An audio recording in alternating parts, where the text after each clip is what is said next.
Bienvenue sur ce résumé de la République de Platon. Découvrons ensemble ce joyau. Point clé 1. Les philosophes antiques sont plus pertinents que vous ne le pensez. Des siècles se sont écoulés depuis la fin de la Grèce antique, mais son impact reste tout aussi fort aujourd'hui. Nous avons tous entendu parler d'Aristote, de Platon et de Socrate. Ils faisaient partie d'une rare lignée de philosophes qui ont consacré leur vie à explorer les questions les plus profondes de la vie. Qui sommes-nous? Pourquoi sommes-nous ici? Pourquoi le monde fonctionne-t-il ainsi? Et surtout, comment pouvons-nous nous améliorer?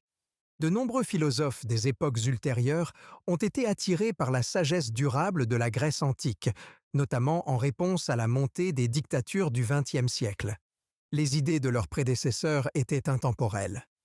Aujourd'hui encore, la République de Platon reste l'un des textes les plus importants pour expliquer le fonctionnement de la politique, de la justice et du pouvoir. Socrate a été le premier philosophe à présenter une vision du fonctionnement d'une société idéale. Il a transmis sa profonde sagesse à son élève assidu, Platon, qui a consigné et partagé ses idées avec nous. Quelles sont les caractéristiques d'un dirigeant parfait? Quelles sont les professions essentielles dans cette société? Quelle est la place de la famille et de l'accouchement dans cette société? Quel type d'éducation ces citoyens idéaux devraient-ils recevoir? Il répond à toutes ces questions par le dialogue. Plongeons donc dans la réalité alternative imaginée par Socrate et tirons les leçons de sa sagesse ancestrale. Point clé 2. Qu'est-ce qu'un bon dirigeant? Au cours d'un dîner philosophique, Thrasymachie et Socrate entament un débat animé sur la nature du pouvoir. Thrasymachie affirme que tout dirigeant, et par conséquent toute forme de gouvernement, agit uniquement dans son propre intérêt. En tant que force dominante, les dirigeants peuvent punir ceux qui vont à l'encontre de leur volonté. Selon lui, commettre une injustice renforce un dirigeant. Cependant, Socrate a un point de vue différent. Pour lui, diriger un gouvernement est une compétence professionnelle comme une autre. Les citoyens en sont les premiers bénéficiaires et destinataires. Ainsi, un dirigeant digne de ce nom garde toujours à l'esprit le bien-être de ses sujets, sans jamais donner la priorité à l'appât du gain ou à l'exploitation d'autrui. Ainsi, pour être efficace, un dirigeant doit répondre aux besoins des citoyens. La gestion d'un pays est un travail comme un autre, même si nous le voyons rarement ainsi. Socrate a également affirmé qu'un bon dirigeant n'accepterait jamais de gouverner uniquement pour le gain financier ou l'honneur. Si l'ambition ou la célébrité s'immiscent dans le travail d'un dirigeant, son jugement s'en trouvera immédiatement obscurci. Si les récompenses sont nécessaires dans chaque profession, Socrate insiste sur le fait que servir les autres doit toujours rester la priorité absolue. Il n'est jamais profitable d'être malheureux, mais d'être heureux. Platon. Socrate affirmait qu'un individu juste qui se soucie du bien-être d'autrui connaît un plus grand bonheur qu'un individu injuste, dont l'intérêt personnel guide ses actions. Il estimait que l'injustice porte atteinte au caractère moral, causant du tort à la fois à l'auteur de l'acte et à ceux qui en subissent les conséquences. À l'inverse, la justice a une grande valeur, car elle apporte des avantages et des satisfactions aux dirigeants et aux gouvernés. Le saviez-vous? Le mot grec pour « heureux » est « eudémon ». Sa signification est légèrement différente de celle du français. Eudémon se traduit par un sentiment de bonheur immédiat et fugace plutôt que permanent. Point clé 3. Comment gérer une société idéale? Avant d'envisager un état idéal, Socrate pose une question fondamentale. Comment les sociétés se construisent-elles? Quels sont leurs éléments de base et qui les habite? Il identifie deux principes à la base de toute communauté. Le besoin mutuel. Les individus ne peuvent pas être complètement autosuffisants. Ils doivent se serrer les coudes et compter les uns sur les autres. La différence d'aptitude. Étant donné que les individus sont tous uniques par leurs préférences et leurs compétences, ils doivent s'efforcer de renforcer leurs aptitudes naturelles à être utiles et à répondre aux besoins d'autrui. Ces principes constituent la base de tout groupe. Par conséquent, toute société a besoin d'une structure économique dans laquelle les personnes remplissent des fonctions spécifiques. Socrate suggère que même les sociétés les plus primitives comptent au moins 5 classes: les producteurs, agricoles ou industriels, les marchands, les marins et armateurs, les commerçants au détail, les travailleurs manuels, Nous commençons tous par répondre à des besoins fondamentaux, tels que se nourrir, se loger et se vêtir. Au fur et à mesure que la société se développe, elle a besoin d'un éventail plus large de professionnels pour satisfaire son appétit grandissant. Au fil du temps, le groupe s'agrandit pour inclure des agriculteurs, des constructeurs, des tisserands et des cordonniers. Ils se spécialisent dans ce pourquoi ils sont naturellement doués et subviennent aux besoins des autres. Ensemble, ces personnes forment une civilisation. Les Grecs de l'Antiquité pensaient qu'une personne harmonieuse possédait un physique développé et un esprit fort. À mesure que le commerce et la population augmentent, le territoire devient exigu. Inévitablement, l'État s'engage dans une guerre pour conquérir davantage de territoire et gagner en influence. C'est ainsi qu'apparaît le besoin d'une autre classe, celle des soldats qui défendront et combattront pour cette société. Socrate les appelle les gardiens. Ces individus sont physiquement forts, courageux et ambitieux. Bien que ces caractéristiques soient excellentes, il existe également un risque que les gardiens s'emparent du pouvoir et deviennent des tyrans. Comment la société peut-elle empêcher cela? Selon Socrate, la clé réside dans l'éducation. Un État parfait est responsable de la formation d'un physique sain et d'un caractère moral fort chez ses citoyens. Tout d'abord, les citoyens doivent apprendre à lire, à écrire, à étudier la musique et la poésie. L'éducation physique est également nécessaire dès la petite enfance, suivie de 2 années d'entraînement militaire à l'âge de 18 ans. Ce n'est qu'à ce moment-là que ces personnes sont prêtes à choisir leur profession et à contribuer à la société. Point clé 4. La vision d'un monde harmonieux. Dans une société bien ordonnée, des rôles et des vertus distincts contribuent à l'harmonie et au succès.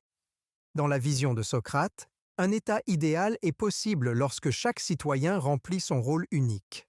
Il considère que la classe des gardiens est divisée en 2 rôles, les dirigeants et les auxiliaires. Les dirigeants doivent exercer leur autorité et consacrer leur vie au bien-être de la communauté.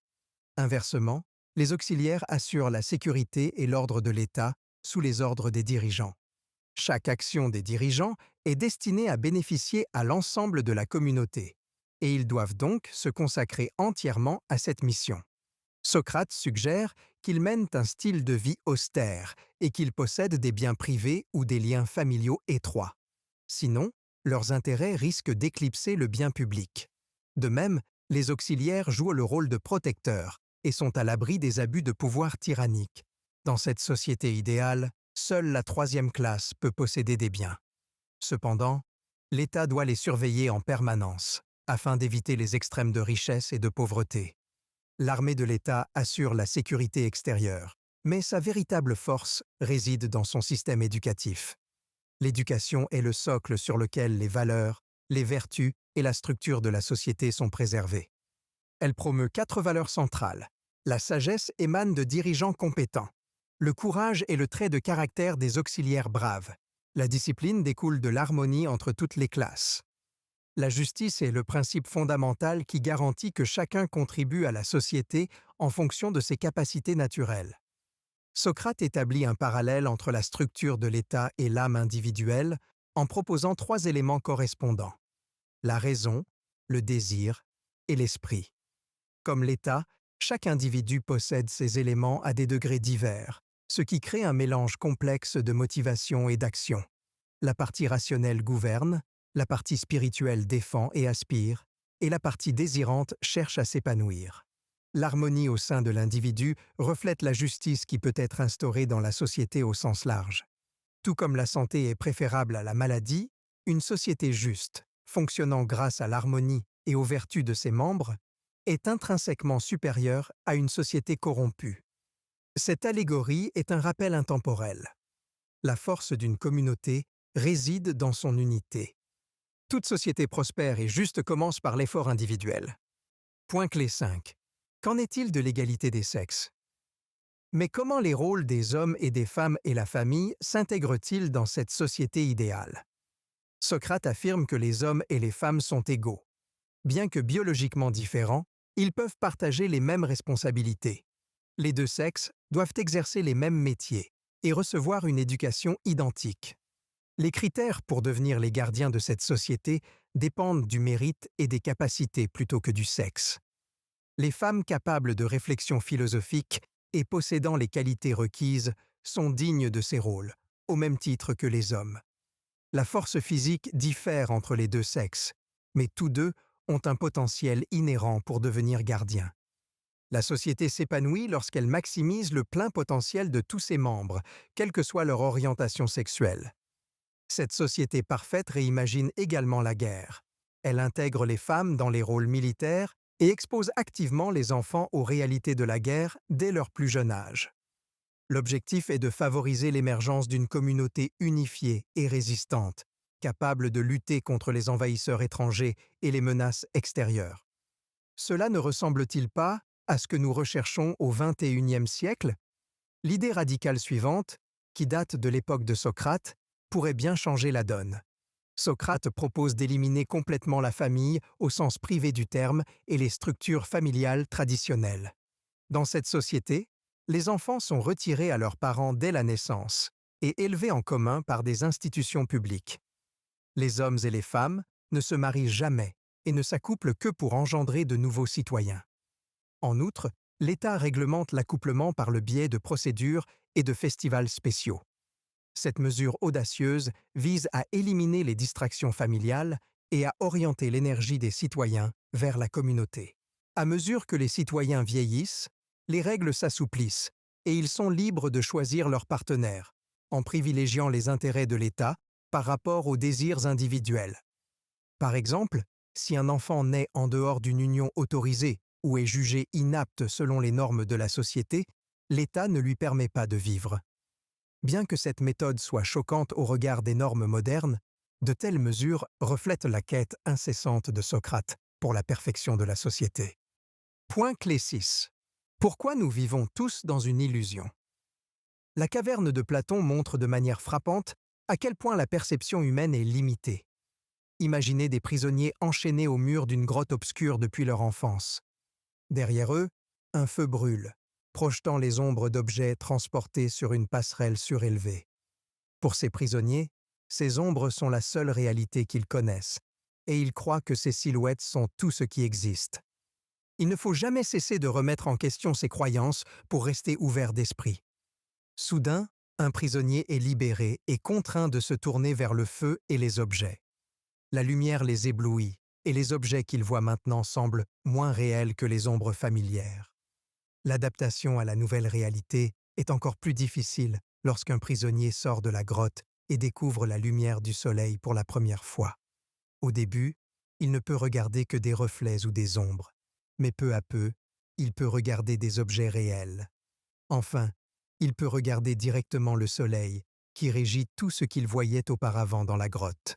Ce voyage de l'obscurité à la lumière symbolise le voyage sans fin de l'humanité, de l'ignorance à la connaissance, de la perception de simples ombres ou de nos illusions à la compréhension de la véritable réalité qui se cache derrière. Le soleil représente la forme du bien, la source ultime de la vérité. Ceux qui atteignent la réalité doivent retourner dans la caverne et guider les autres vers l'illumination. La caverne de Platon nous met au défi de considérer nos limites et de reconnaître que ce que nous voyons n'est peut-être qu'une ombre de la vérité. Je suis l'homme le plus sage qui soit, car je sais une chose, c'est que je ne sais rien. Platon. Platon affirme que les philosophes sont les seules personnes capables de voir à travers les illusions et qu'ils sont donc les seuls à pouvoir gouverner et mener la société vers l'illumination. Le philosophe dirigeant, tel que l'envisage Platon, est un individu qui harmonise la sagesse et la gouvernance. Son éducation rigoureuse englobe les aspects pratiques de la gouvernance et une formation intellectuelle et morale approfondie. Ils étudient les mathématiques, notamment l'arithmétique, la géométrie et l'astronomie, afin de cultiver un mode de pensée abstrait et critique.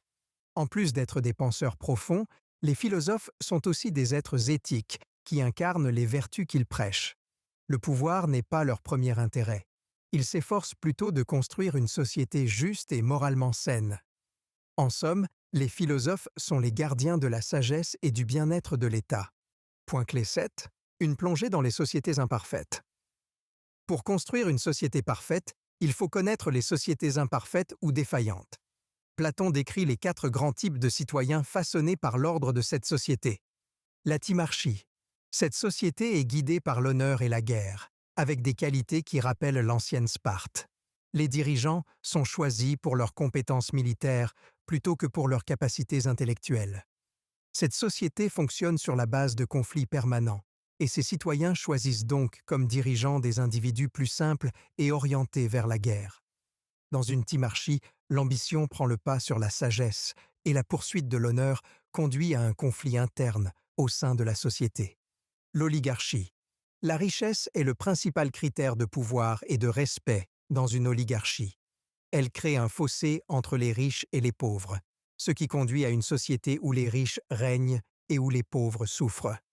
L'accumulation de richesses motive les citoyens de l'oligarchie et peut même conduire à des comportements criminels. Lorsque les possessions matérielles définissent le statut au sein de la société, les valeurs morales déclinent. La démocratie. Cette société fonctionne sur la base de la liberté politique, où chacun est traité de manière égale, quelles que soient ses similitudes ou ses différences. Bien qu'elle soit agréable, Platon pensait qu'elle pouvait aussi être anarchique, avec de nombreux choix sans principe directeur. L'individu démocratique est polyvalent, mais peut manquer de profondeur, poursuivant constamment divers désirs sans but précis.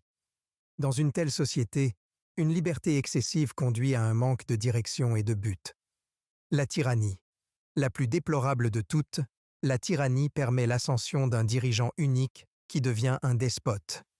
La tyrannie naît du conflit entre les riches et les pauvres au sein d'une démocratie. L'individu tyrannique est à l'image du criminel. Il recourt à l'oppression et à la peur pour garder le contrôle. Ce type de société est le plus malheureux, car le pouvoir concentré entre les mains de quelques-uns conduit inévitablement à la misère. Chaque société reflète une partie de la psyché humaine, révélant des vérités plus profondes sur nos valeurs. Ces modèles sociétaux ne sont que des miroirs reflétant les traits et les tendances intemporelles de l'être humain. En reconnaissant ces imperfections, nous devrions nous efforcer de créer une société qui concilie l'ambition et la sagesse, la richesse et l'égalité, la liberté et l'objectif, et le pouvoir et la compassion. Conclusion du résumé. Les anciens philosophes grecs nous offrent une sagesse intemporelle, nous incitant à répondre à des questions fondamentales sur notre existence, notre gouvernance et nos structures sociétales. De la structure des classes envisagée par Socrate à la caverne allégorique de Platon, leurs idées offrent de profondes leçons sur la manière dont nous pouvons mieux vivre en tant qu'individus et en tant que société. Ils soulignent l'importance de la justice, les vertus d'un bon dirigeant et le potentiel d'une société qui maximise les capacités de tous ses membres, indépendamment du sexe ou de la classe. Leur point de vue devrait nous inciter à repenser nos perceptions et à nous efforcer de créer une communauté plus éclairée. Et peut-être qu'un jour, nous pourrons trouver cet équilibre harmonieux en nous-mêmes et dans nos sociétés. Essayez ce qui suit. Cultivez une vie équilibrée qui valorise le développement physique et mental. Faites preuve d'ouverture d'esprit et remettez continuellement en question vos croyances pour mieux comprendre le monde. Recherchez plus d'informations sur les formes de gouvernement en vigueur dans votre pays. Comparez ce que vous avez découvert avec les opinions de Platon. C'est tout pour l'instant. D'autres résumés passionnants sont à portée de clic.